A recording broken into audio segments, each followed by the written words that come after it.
Hi, Jen. How are you today? I'm great. How are you? I'm slaying. But you know what kind of gets me down these days? What's that? The fact I am not in Japan right now. Oh, yeah, you were just there like a few months ago. Yeah, life changing. I now have a craving for banana milk that is insatiable and a new appreciation for rice triangles. Oh, I've never had banana milk, but I've heard of it. If you've ever had like the protein milk, like the Fairlife banana flavor, Oh, yeah. chef's kiss. That's exactly it. Oh, It was so funny because when I landed in Tokyo, I went to Hanada, one of the two ways of pronouncing that, and I was so lost. I just like followed the crowd. I really became one with the people. And I remember that you have to go through customs, like wait for your bag check. And then after that, they like throw you to the wolves, and it's like immediately the city hits you and you have to figure out the trams right away. I thought I had it all under control, but I didn't activate. was it hard? Well, if you had data or like the way to like Google your way around, not so bad. But for me, I just took screenshots and I was like, all right, I need to take the green train, then the pink train, then the purple train, and I'm there. And it took me 8 hours to get to my hotel. That first day, I was working a full-time job, running the trains. Did you have to use like Google Translator or anything, or were you just winging it? I literally couldn't use anything. Like, my phone was dead to me. Oh my God. I know people in the chat are gonna be like, hey, there's sometimes Wi-Fi. There was no Wi-Fi where I was. I was in no man's land. Oh no. But I want you to imagine you're dealing with the stress of trying to land in a foreign country. It's really hot, and your clothes are plastered to you because it's super duper humid wherever you've landed. For today's case, it's in the exact airport that I was in Tokyo. And the funny thing about this airport is it takes like so long to get from your plane to the actual airport. Like, I swear to God, I was walking for like an hour to get to the place where you have to, I don't know, do customs and everything. Oh, yeah, yeah. So you hear the arrival of planes and like a little bit of chatter, but everyone's kind of quiet. We're all waiting for customs and we're trying to behave because the moment you get to customs, there's these people who are standing by this machine and they scan you, and like they have like your head in the registry, and then they also take your temperature, and if you're sick at all, you're not allowed in the country. Oh, Um, wow.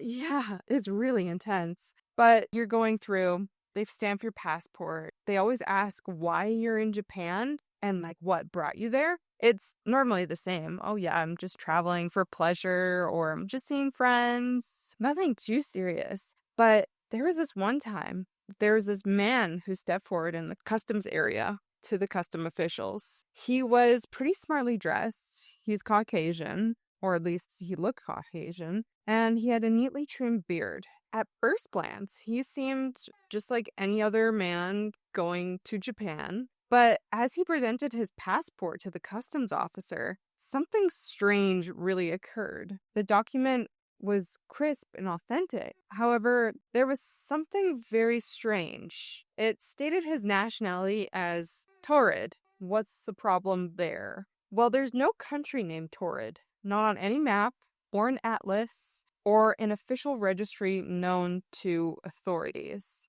Who was this man and what happens next? This is the story of the Taured Man.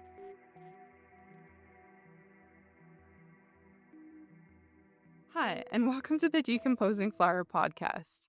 We're excited to have you here with us as we delve into some truly intriguing and occasionally disturbing true crime cases. I'm your host, Kira, and with me is Jen.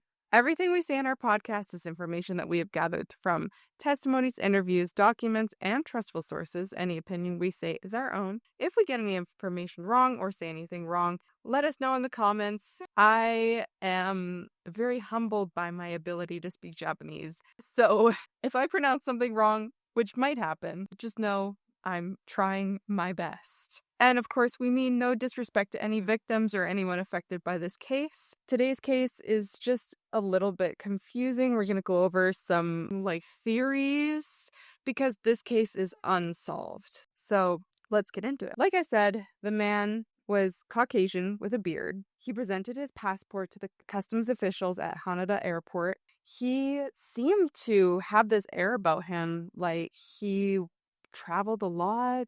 This was just another routine business trip. He confidently claimed to the officials that this was his third visit to Japan. His primary language was French. However, he spoke Japanese and several other languages, which seemingly added to this international traveler profile that was starting to come about here. But the moment the officials looked at the passport, there was an immediate and significant red flag. While there was multiple stamps, including Japanese ones, in the passport, the country of issue was Taured. And immediately, this is very strange because there's no country on the map as Taured. However, this man insisted it was real. He repeated the emphasis that this had been used a lot and why is he being held up.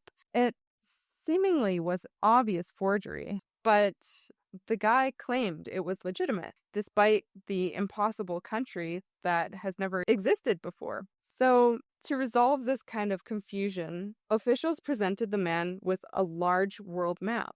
Without hesitation, he immediately pointed to the area occupied by the Principality of Andorra. It's a small, very real country nestled high in the Pyrenees between France and Spain. But however, when he was informed that this area is Andorra, he became confused, even irritated. He had never heard of Andorra, and he went on to say his country had been in existence for 1,000 years. He was specific, he was confident, and he was annoyed at their confusion. But the officials buckled down and said, well, I don't see Taured on the map right here where Andorra is.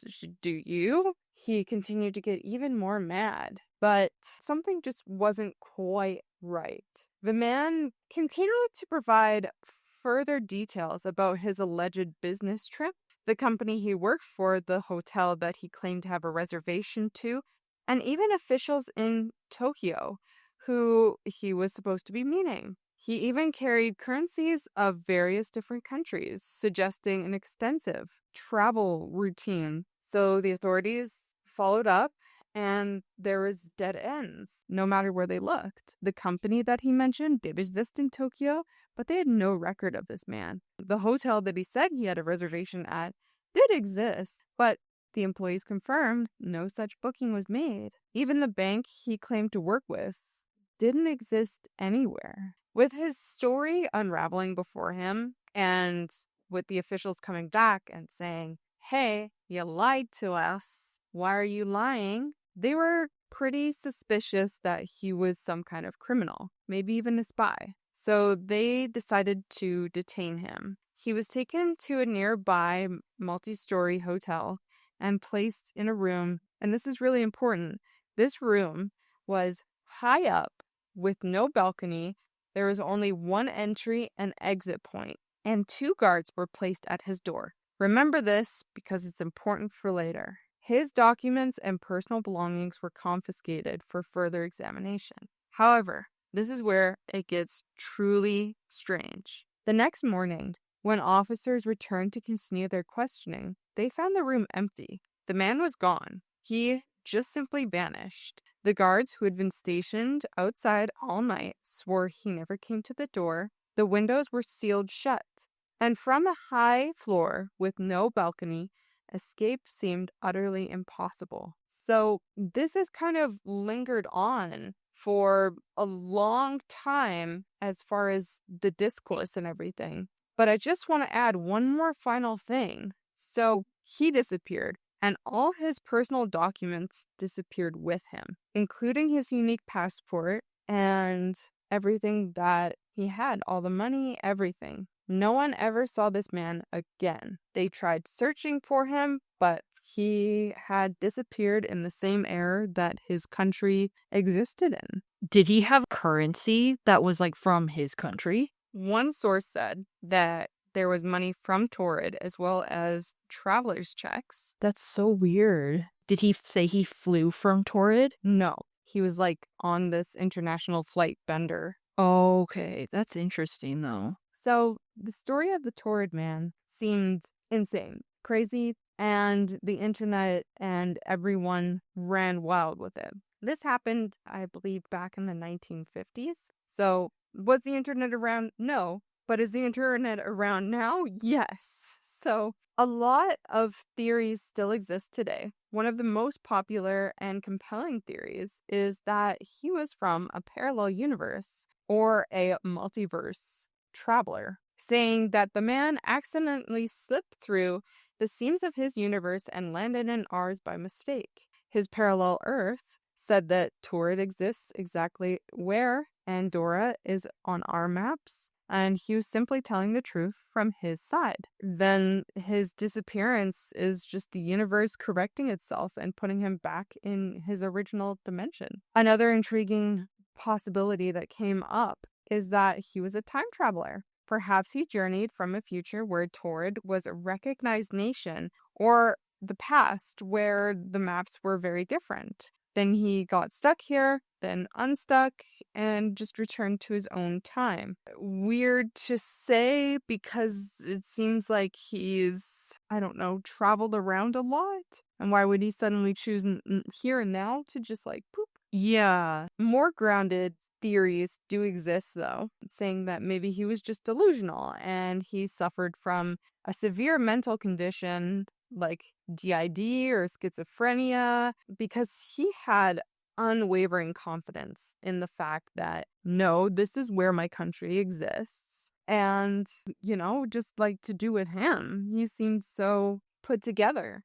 So it could be that maybe his passport was forged or altered, and he just had a deeply held delusion about this country. However, it doesn't explain how he was able to vanish from a room unless someone let him out. Some people say that the incident was real, but the authorities orchestrated a government cover-up.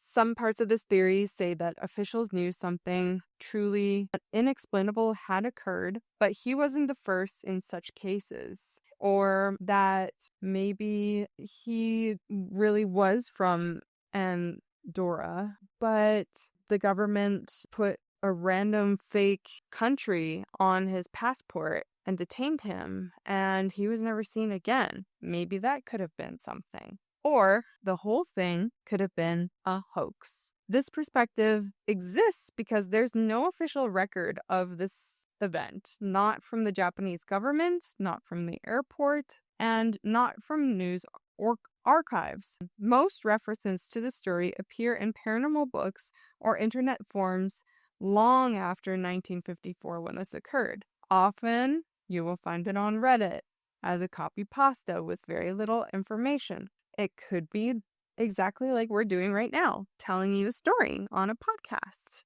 Or it could just be the retelling of someone's really, really solid dream that they had, that they said, oh no, when I got off the plane, there was this guy and he was just so crazy saying he was from this country. I can't believe it. And it just continues snowballing from there into something even more crazy. I don't know. Was it a glitch in the Matrix, or was something covered up here? For decades, the primary evidence from the Man from Taured was just being retold in paranormal books and internet forums. But a lot of internet warriors went through an investigation saying that they were not able to find any evidence that corroborates the story from the airport or the newspapers, so on and so forth. For me, it just seems like when there's no official statement, and this is an international incident involving this disappearance of a person from police custody, for me, what this seems like is that maybe there's a bit of a cover-up going on here. Maybe there's a bit of a high-telling story. Who knows? It could be inspired by a very real figure of John Allen Kuchar, who was indeed arrested in Japan. He was 36 years old and he had entered Japan with his Korean wife. He was arrested for 3 months by the police for identity fraud after he attempted to cash forged checks at the Chase Manhattan Bank and the Bank of Korea in Tokyo.